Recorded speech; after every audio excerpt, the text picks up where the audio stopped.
নতুন সূর্যের আলো, শীতের এক সকালে একটি ছোট্ট গ্রামে গল্পটি শুরু হয়। গ্রামটি ছিল সবুজে মোড়ানো, পাহাড়ের কোলে আর নদীর কোল ঘেঁষে। সেখানে বাস করত ছোট্ট মেয়ে আরাধ্যা। তার বয়স ছিল মাত্র 10, কিন্তু তার মনের গভীরতায় ছিল অসীম কল্পনা। আরাধ্যার সবচেয়ে প্রিয় সময় ছিল ভোরবেলা, যখন সূর্যের প্রথম আলো পাহাড়ের শিখরে পড়ত।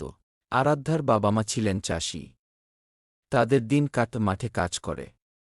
আরাধ্যার দিনগুলো কাটত স্কুলে পড়ে, সন্ধ্যায় মা বাবার কাজে সাহায্য করে এবং রাতে গল্পের বই পড়ে। কিন্তু তার একান্ত ইচ্ছা ছিল বড় হয়ে শিক্ষক হওয়া। গ্রামে তখন শিক্ষকের খুব অভাব ছিল, আর আরাধ্যা চাইত সে যেন নিজের গ্রামের শিশুদের পড়াতে পারে। একদিন সকালে আরাধ্যা নদীর ধারে বসে একটি বই পড়ছিল। হঠাৎ সে শুনল একটি মৃদু কান্নার শব্দ। চারপাশে তাকিয়ে সে দেখতে পেল একটি ছোট্ট পাখি নদীর তীরে পড়ে আছে। পাখিটির ডানা ভেঙে গেছে, উঠতে পারছিল না। আরাধ্যা পাখিটিকে যত্ন করে হাতে তুলে নিল। তার বুকের কাছ ঘেঁষে বলল, তোমাকে ভালো করব। তোমার ডানা আবার আকাশে উঠতে পারবে। পাখিটিকে নিয়ে সে বাড়ি ফিরল। মা অবাক হয়ে জিজ্ঞেস করলেন, এটা কোথা থেকে আনলে? আরাধ্যা মিষ্টি হেসে বলল, মা, এটা আমার নতুন বন্ধু। আমি ওকে সুস্থ করে তুলব।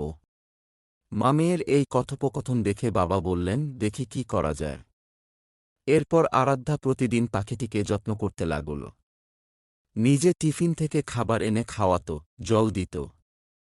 পাখিটির নাম রাখল সোনালি। কিছুদিনের মধ্যে পাখিটির ডানা ধীরে ধীরে সেরে উঠতে লাগল। এরই মাঝে আরাধ্যার স্কুলে এক নতুন শিক্ষকের আগমন ঘটল।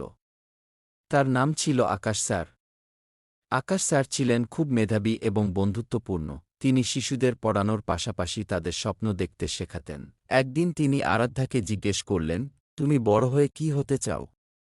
আরাধ্যা উজ্জ্বল চোখে বলল, আমি শিক্ষক হতে চাই, ঠিক আপনার মতো। আকাশ স্যার মুগ্ধ হয়ে বললেন, তোমার স্বপ্নটা খুব সুন্দর। মনে রেখো, যদি মন থেকে চাও, তাহলে কোনো কিছুই অসম্ভব নয়। সেদিন থেকেই আরাধ্যার পড়ার প্রতি আরও আগ্রহ বেড়ে গেল। পাখিটি ধীরে ধীরে পুরোপুরি সুস্থ হয়ে উঠল। এক সকালে আরাধ্যা পাখিটিকে নিয়ে নদীর ধারে গেল। পাখিটিকে আকাশের দিকে ছেড়ে দিয়ে বলল, যাও সোনালি, তোমার জগৎ বড়, উড়ে যাও, কিন্তু আমাকে ভুলো না। পাখিটি যেন আরাধ্যার কথার উত্তর দিতে মাথা নাড়ল, তারপর ডানা মেলে আকাশে উড়ে গেল। আরাধ্যা সেই দিন বুঝল, ভালোবাসা শুধু ধরে রাখার জন্য নয়, মুক্তি দেওয়ার মধ্যেও সুখ লুকিয়ে আছে। সেই অভিজ্ঞতা আরাধ্যার মনে গভীর দাগ কাটল।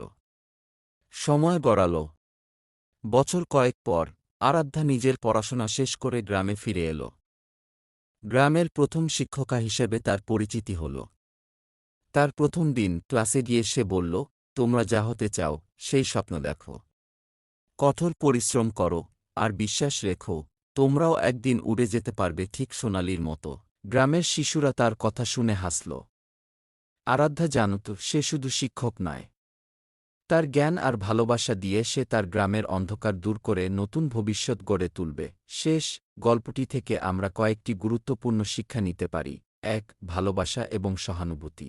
আরাধ্যার মতো আমরা যদি অসহায়দের প্রতি সহানুভূতিশীল হই এবং তাদের সাহায্য করতে চেষ্টা করি, তাহলে পৃথিবী আরও সুন্দর হতে পারে। গ্রামের শিশুরা তার কথা শুনে হাসল। আরাধ্যা জানত সে শুধু শিক্ষক নয়।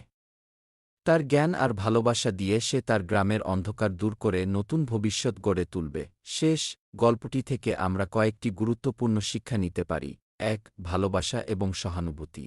আরাধ্যার মতো আমরা যদি অসহায়দের প্রতি সহানুভূতিশীল হই এবং তাদের সাহায্য করতে চেষ্টা করি, তাহলে পৃথিবী আরও সুন্দর হতে পারে। ২. স্বপ্ন দেখা এবং পরিশ্রম করা।